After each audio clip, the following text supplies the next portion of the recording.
தமிழகத்தினுடைய மூத்த தலைவர்களை தொடர்ந்து விமர்சிப்பது, கொச்சைப்படுத்துவது, பிற மதத்தை, அவங்களுடைய மதத்தினுடைய கலாச்சாரங்களை, நாகரிகங்களை, வழிபாடுகளை கொச்சைப்படுத்துவது போன்ற மோசமான காரியங்களில் அவர் ஈடுபட்டுக் கொண்டிருக்கிறார்.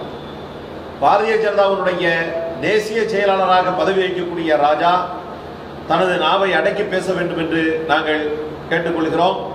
சமீபத்தில் கல்வி நிலையங்களில் முஸ்லீம் பெண்கள் மருதாணிந்து வரக்கூடாது, அதற்கு தடை விதிக்க வேண்டும் என்று அவர் கேட்டிருக்கிறார். இது சிறுபான்மை சமூகத்தை மிகப்பெரிய அளவில் இஸ்லாமியர்களை புண்படுத்தி இருக்கிறது. அவர் இதற்காக மன்னிப்பு கேட்க வேண்டும் என்று நாங்கள் வலியுறுத்துகிறோம். ஏற்கனவே ஹெச் ராஜா மீது தமிழகத்திலே பல்வேறு பகுதியில் நிறைய வழக்குகள் இருக்கிறது. அதன் மீது இன்னும் நடவடிக்கை எடுக்கப்படவில்லை. தமிழக அரசு விரைந்து அவர் மீது இருக்கக்கூடிய எஃப்ஐஆர்களில், அவர் மீது இருக்கக்கூடிய அந்த வழக்குகளில் உடனடியாக நடவடிக்கை எடுப்பதோடு கடுமையான பிரிவின் கீழால் வழக்கு பதிவு செய்து அவரை கைது செய்ய வேண்டும் என்று நாங்கள் வலியுறுத்தி கேட்டுக்கொள்கிறோம்.